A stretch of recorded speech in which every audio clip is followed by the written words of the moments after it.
Hey, hello, how are you doing? What's up? This is... I get to go first. Dr. Wylie. And I'm Toussaint Morrison, and this is About That Track. So we're going to talk about songs that we've made. Dr. Wylie's a producer. I am a vocalist, rapper, singer, and we've combined our talents to make music.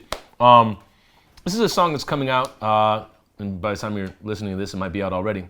But we're going to make a music video for it. That's why I feel like an About That Track is pretty good for it. But you've probably heard this on the intro of Tatiana and Toussaint. If you don't know what that is, go to youtube.com/urbanhomecinema, find out.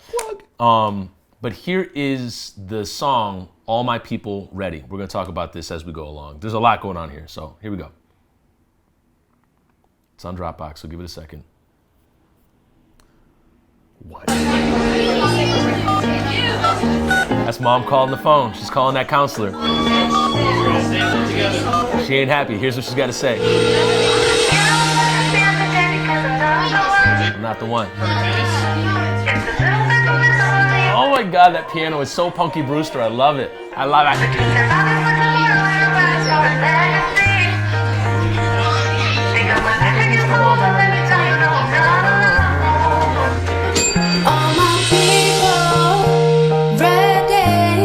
Man, I just see you panning out like in a principal's office. Just like young kids of color all like unjustly thrown into the detention room and just like getting ready for the riot later tonight. This video is yet to be filmed. So it's yet to be filmed. So apologize for the discrepancies. Yeah. These paraprofessionals. I love that pause right there. I know that we put that in. Damn business what the doctor diagnosed. High fly even though This is actual sampling our own piano track. Yeah. Which felt good because we were really having a hard time trying to come up with like a verse discrepancy.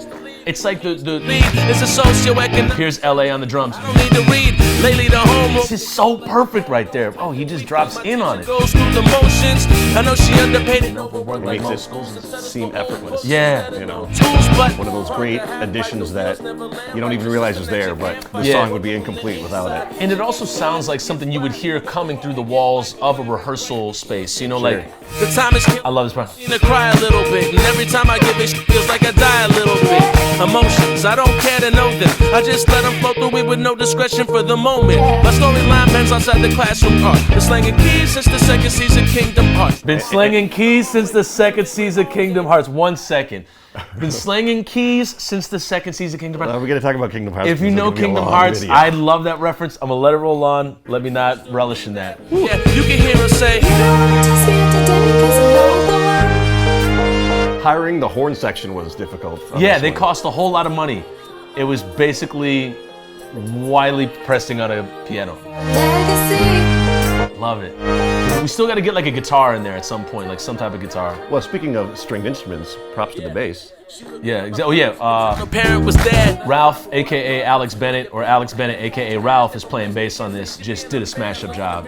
Effing amazing. I was barely there. It's got some nice lead-ins. Up in jail, and if that's the party. And it reeks of like a Welcome Back, Mr. Cartier. Like it's very sitcom worthy. White sail, teaching peaceful protests in a country that's declared open season on black bodies. So peace don't appeal to this young. Enter the tuba. Enter the tuba. Back off, stress compound. I love the tuba. Up in what's least important, and what's important gets detached from the conversation. But we gon' see it through. We harmonizing in the hallway, singing and speaking truth like. You don't wanna test me out today because I'm not the one. It's a little bit more visible to you, but it's been going on. Between surviving for tomorrow and arriving for a legacy. The woman singing this, her name is Lanky. They got my back again. I might be mispronouncing that. She lives in Toronto. Heard her on Instagram and I was like, she's dope. Get her on there. This is Alina Myra. May not go round before wrong passes through. I love what she said. And the fact You hear that tuba in the background? Here, wait for it. must go on with every move. Trouble It's so dope. It came so far from where it started. That's what I'm so happy about.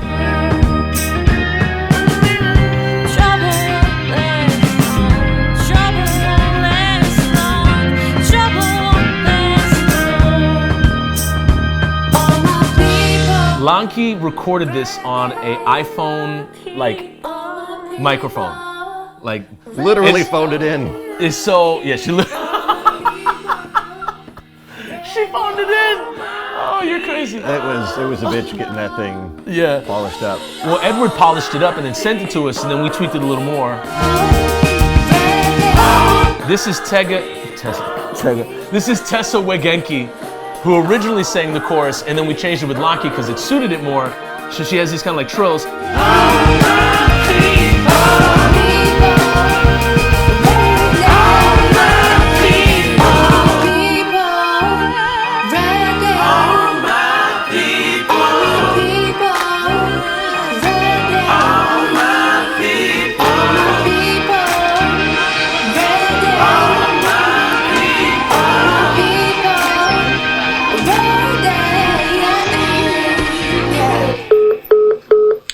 That is that track, and like I just love the fact that it kind of takes on this moment of like a parent calling the school and being like, yeah, guess what? That's not what's gonna go down with my kid today. I just love that. I love that, or at least that's where I'm in the realm of it. But the voice I write it from is like a lot of kids I worked with as a paraprofessional, like, and me being a kid in the same position, is writing from this place of like, when you're like in 5th grade and you got all these hands trying to reach out to you to help you.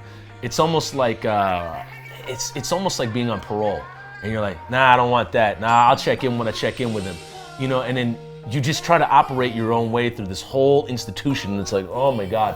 And I just wanted to write from that position because I miss working in the school so much, and I just wanted to kind of like give like a contextual vacuum, like document to the time there. But that's the voice I ran from.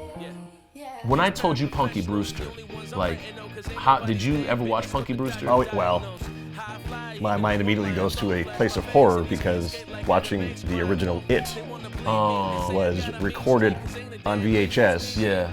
Right after this dude who had the tapes, older sister, had Punky Brewster recorded on it. Oh my God. So it's some of that, and then hard cut to that. So maybe part of, you know, the emotional like blockage, because we did have that piano riff established for years.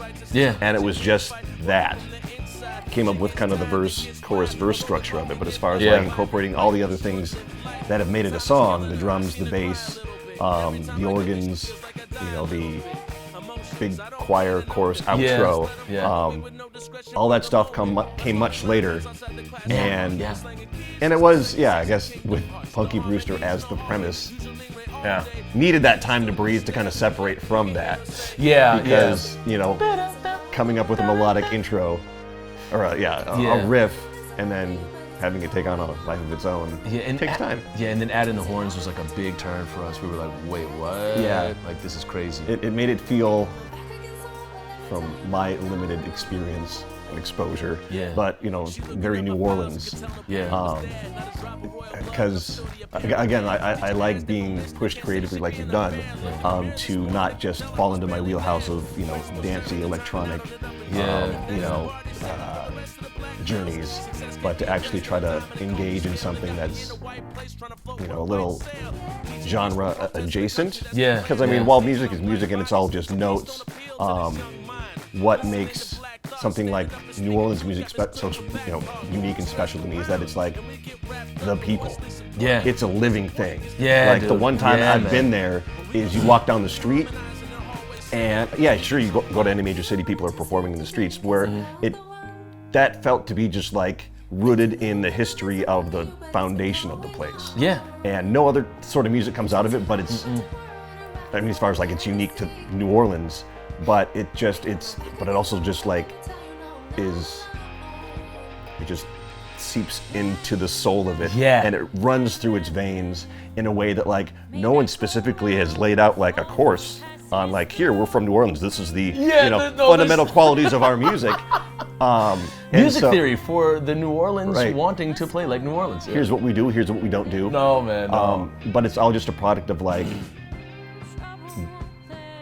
the living people, and how it is so collaborative in a way that just like what makes me love jazz so much is that it's never the same twice, and it's always something that is welcome to anybody else to jump in.